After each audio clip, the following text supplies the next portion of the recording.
Hi, folks. I am France Hong, co-founder and CEO of Boodlebox, and welcome to this morning's webinar on how to lead collaborative generative AI training.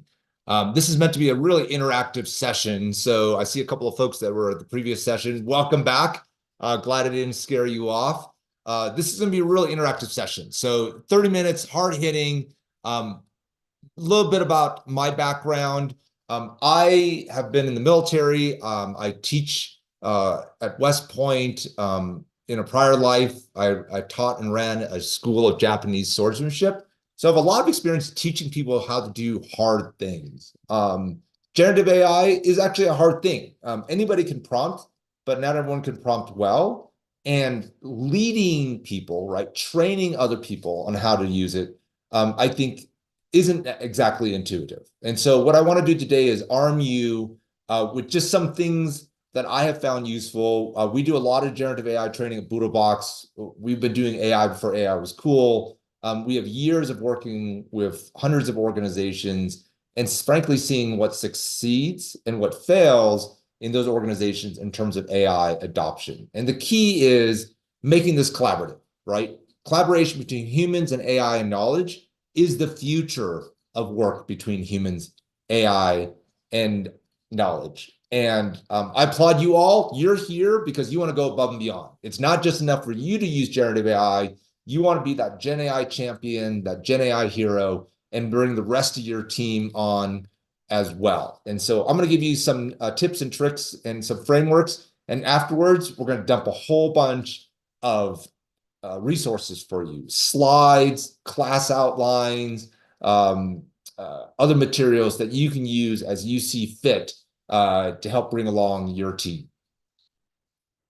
Okay, so we call this the FOMO framework. That's a bit tongue-in-cheek. There's no fear of missing out in generative AI. It's still early days, but there is a lot to pass along. And so the FOMO framework is a collaborative learning method that emphasizes hands-on practice and knowledge sharing among learners to accelerate Gen AI adoption. So in plain English, people learn by doing and by sharing. If you can get people to do and you can get people to share, they will get Gen AI.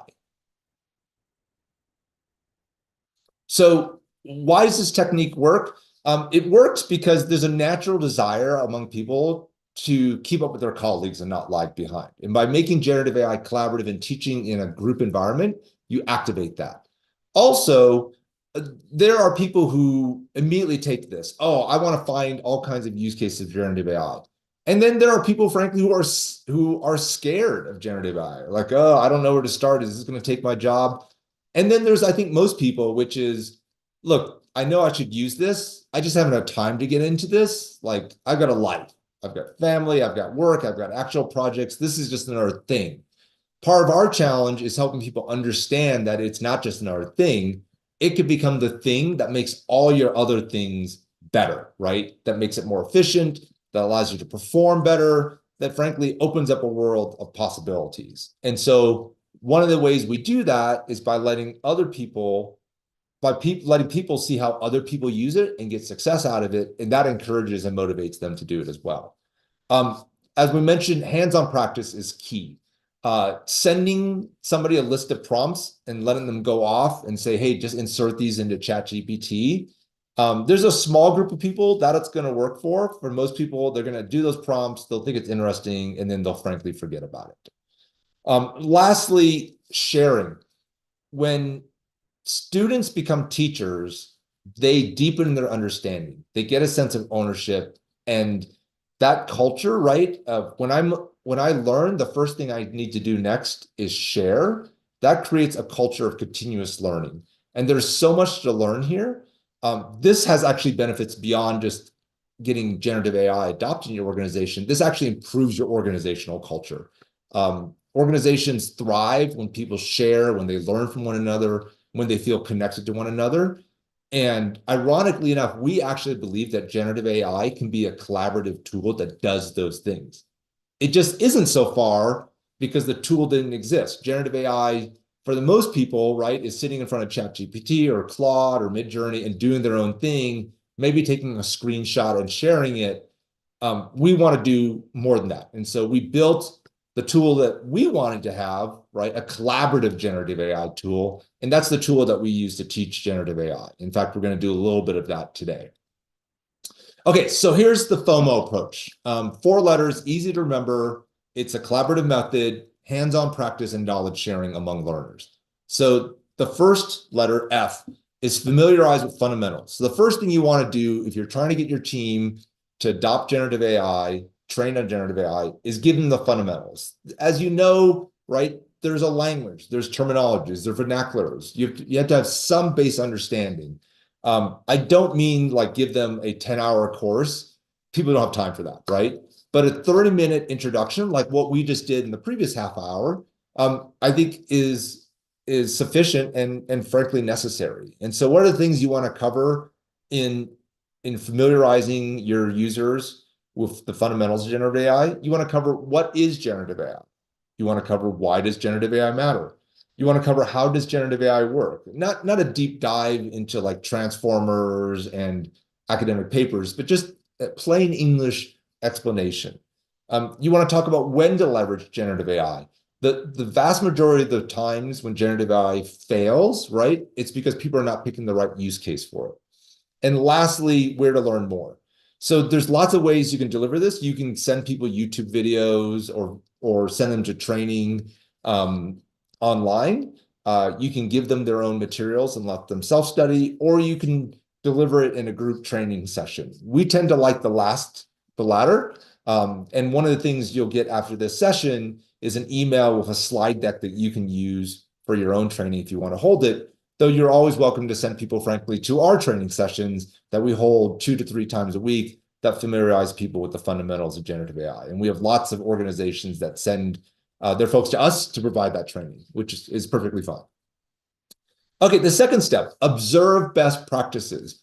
The next step of the FOMO approach or framework is to let people observe, new people to observe other people using generative AI in the right way, right? The Boodle technique that we just taught, right? Beginning with the right use case, selecting the right model, orchestrating prompting, adding knowledge, using multiple AIs, and bringing in our humans. The group chat that we're currently in is a great example of that. So this is a way where we can transmit knowledge. And so even in this group chat, and just a reminder, any chat that you're in BoodleBox, though you can try this with other platforms. You have to do a screen share or Zoom, but in BoodleBox, you can just grab this group chat link here and then share it. Share it in Zoom, like I did. You could share it in a Slack.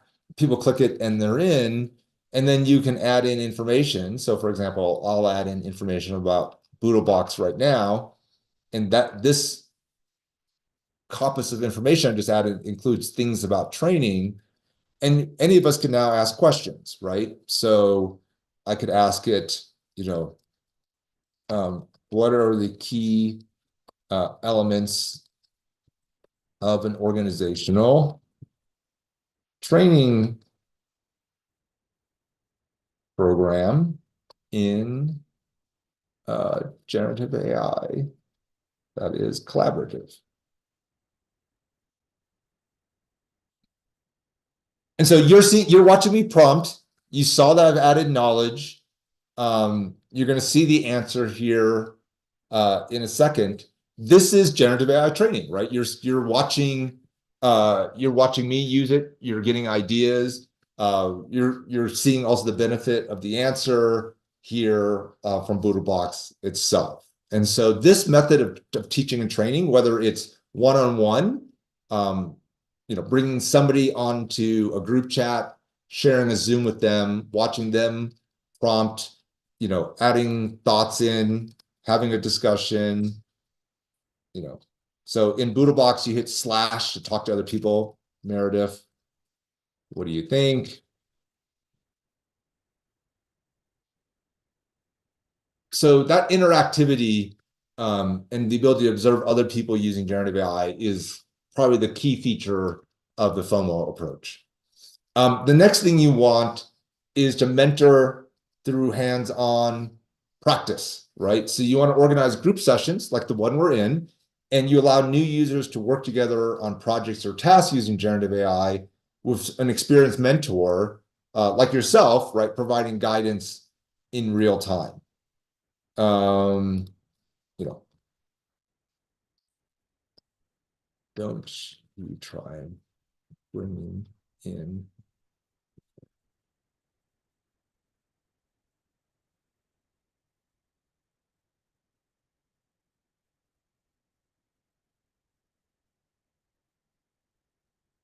Okay, so now I've asked Meredith to do something in the platform, and I can observe her doing it, right? And so this is Meredith doesn't need coaching on generative AI. She's actually a guru herself. But this gives an example of in-chat training and teaching.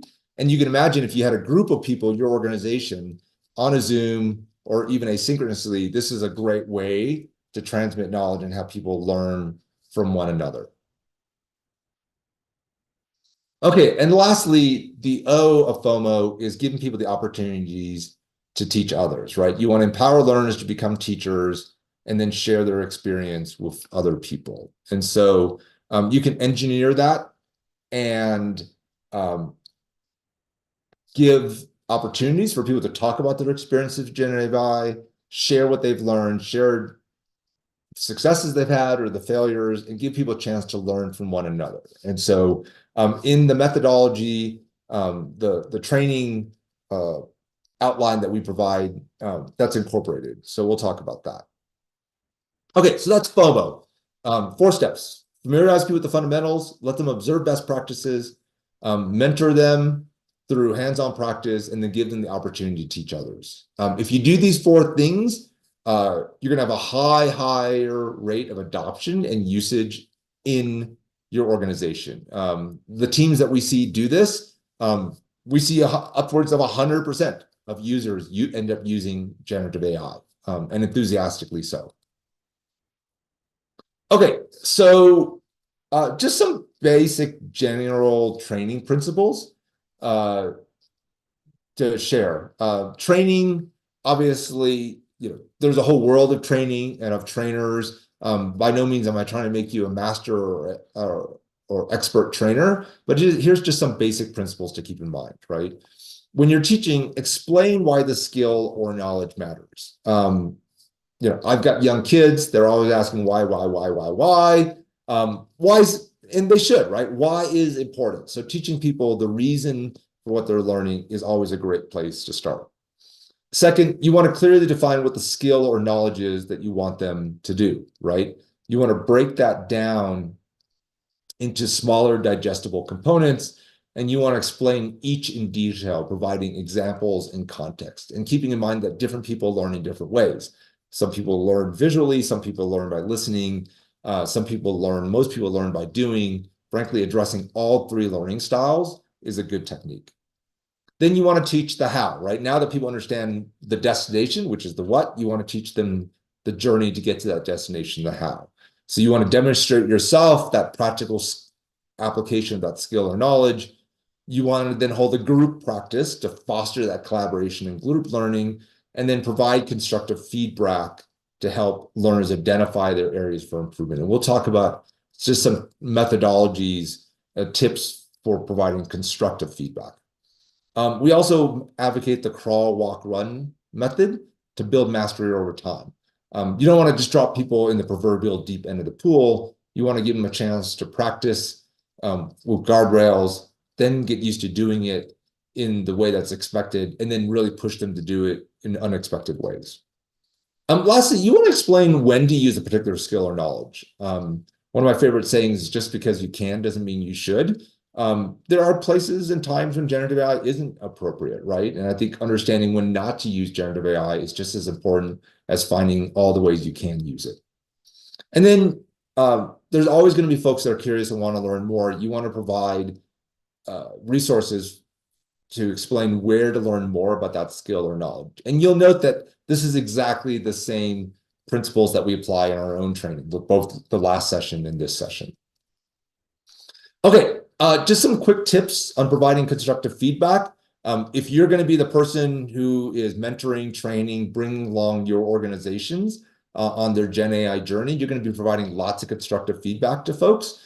How you use those is really important. Some people are very sensitive to making mistakes, right? And not appearing foolish in front of their colleagues. So you want to be sensitive to that when you're providing training.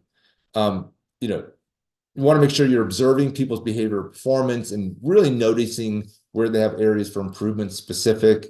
You want to identify the impact of that, right? You want to use a supportive and respectful tone. And this is probably critical. You want to focus on the behavior task, not the person. The person isn't a bad prompter, right? They just wrote a bad prompt. So that sort of thing. And not even bad. There is no real bad prompts. There's just prompts that could always get better. You want to provide specific, actionable suggestions for improvement to the person.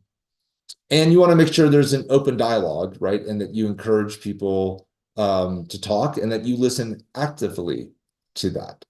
And then I think this is the other critical thing. Follow up and acknowledge progress. Particularly in the beginning, when people do things and are successful, double down on that. Give them public recognition. Find ways to celebrate that in the organization. That will spur that person. That has a double effect. Not only does that person feel good and want to do more of that, other people will see that and be encouraged by it as well. Okay, finally, the crawl, walk, run method. This is straight from the military. There's lots of things you have to do that are very complicated, lots of people, lots of machinery, obviously weaponry. You don't want to just instantly throw people into an environment and ask them to perform at full speed. Someone's going to get hurt, mistakes are going to be made, right? And so luckily, the stakes for generative AI are a lot lower, but I think the methodology still has application. So the crawl, walk, run method allows people to build their mastery over skills slowly over time. And so in the crawl phase, you want to teach people, give people the opportunity to learn the basic concepts and fundamentals. You want them, give them the opportunity to practice that in a controlled, low-risk environment. You want to focus on getting the basics right.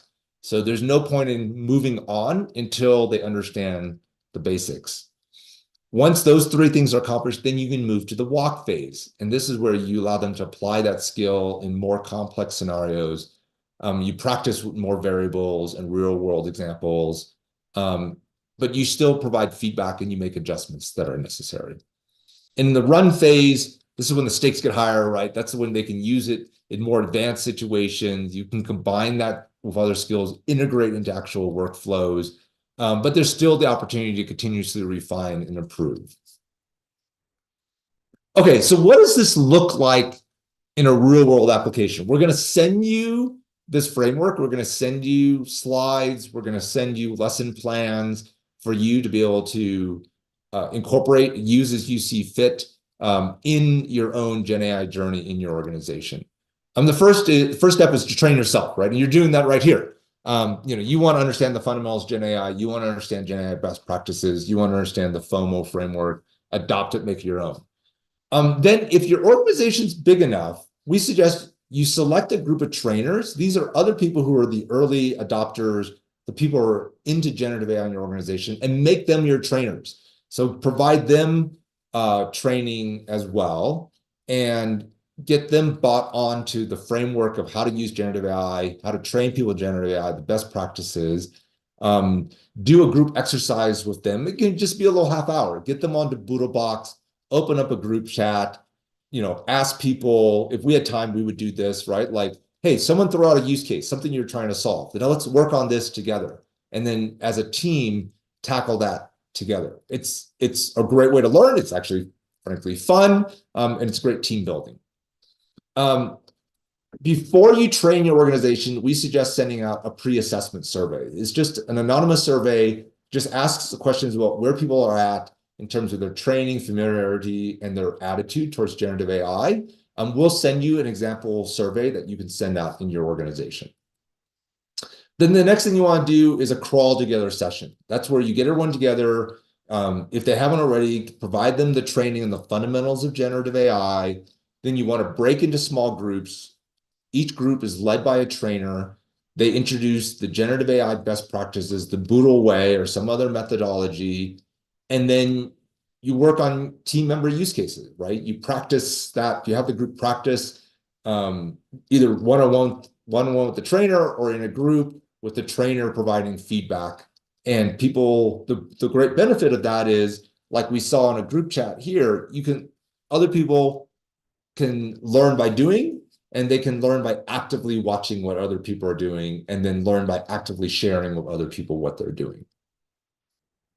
At the end, you want to give a chance for group presentations. Have each group stand up and summarize, their best experience or their worst experience. One thing they learned, one thing they could do better.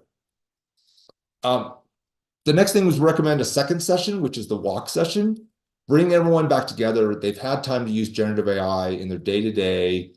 Invite people to stand up and share how they've used it. This is really powerful, right? This public, town square, hey, here's how I use generative AI. And in your organization, that will get other people paying attention. Break back into small groups, have the trainers provide more advanced training, maybe more features of the platform or other use cases that they've come up with.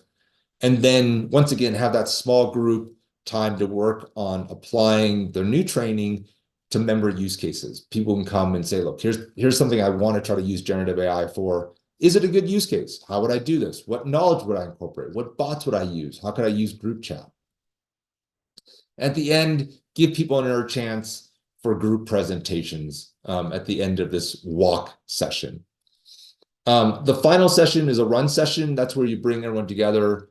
Again, bring people back, give individuals or groups a chance to share how they've used generative AI in their day-to-day work, break them into, now this time, into work groups, right? So organize them by functional areas if you can, and ask them to have a discussion about how they integrate potentially generative AI into their workflow and have the trainers facilitate it. It's one thing to do it. It's another thing to have it integrated into the workflow. Like, we have a way of approving reports. We have a way of approving social media posts. We have a way of writing correspondence, right?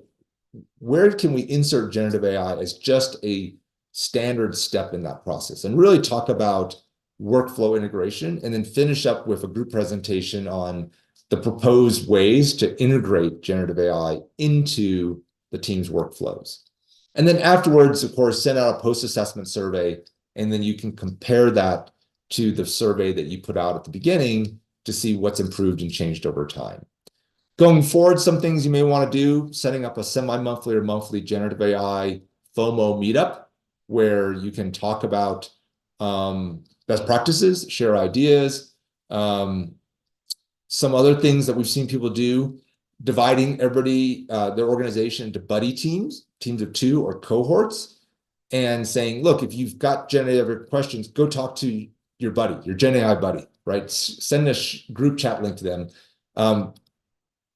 If there's one GenAI guru, it probably is yourself. Making it known, hey, if anybody has a problem with generative AI or is trying to work through something, just send me a group chat link. I'll jump in the chat and I'll help you out. It's like dial a friend. Some folks in your positions that are leading generative AI adoption, they take it upon themselves to assign AI bots for the whole organization to explore every week. Or they'll even assign bots to individual people or departments saying, hey, this week would love for you to try text summary bot, figure out a use case and tell me how it went. Speaking of use cases, I've also seen organizations where they assign problems to be solved by generative AI on a weekly basis. One of the things we do internally at Boodle AI, at the start of Zoom and team calls, we'll create a generative AI group chat. We'll upload all the documents that go into that discussion. We do that here by attaching knowledge to this chat. We click this button, we hit upload, we add the document. That now gives us an AI-powered brain where we can ask any questions we want of the documentations. It's awesome. It's fantastic. Lastly, if you were to look at Boodle AI's Slack channels, you'll see group chats littered throughout there. We'll have a discussion and somebody will be like, hey, here's some work I did on this using generative AI, or hey, go join my discussion here. pretty seamless integration of those two platforms that way. Okay, where to learn more? You can always email success@boodle.ai if you've got questions or comments or concerns. We've got a resource hub here. You can click there and enter the resource hub for BoodleBox.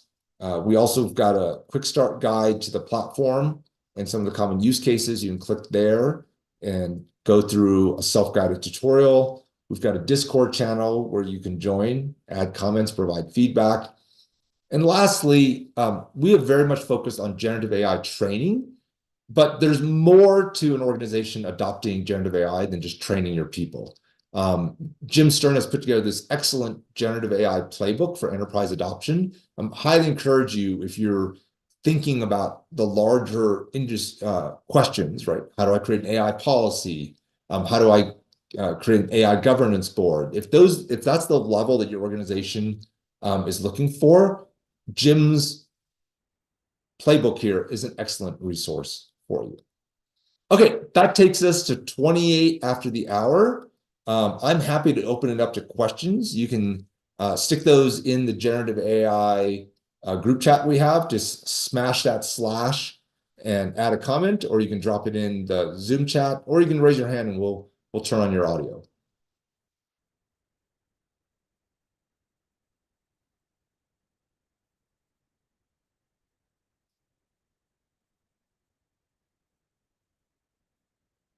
Okay, it doesn't sound like we've got any questions today, which is great. You can always email success@boodle.ai afterwards. Thanks for joining today. Thanks for being part of the Boodle community. Let us know how we can help you as you lead the GenAI journey in your organizations, and keep doing amazing things. Thank you.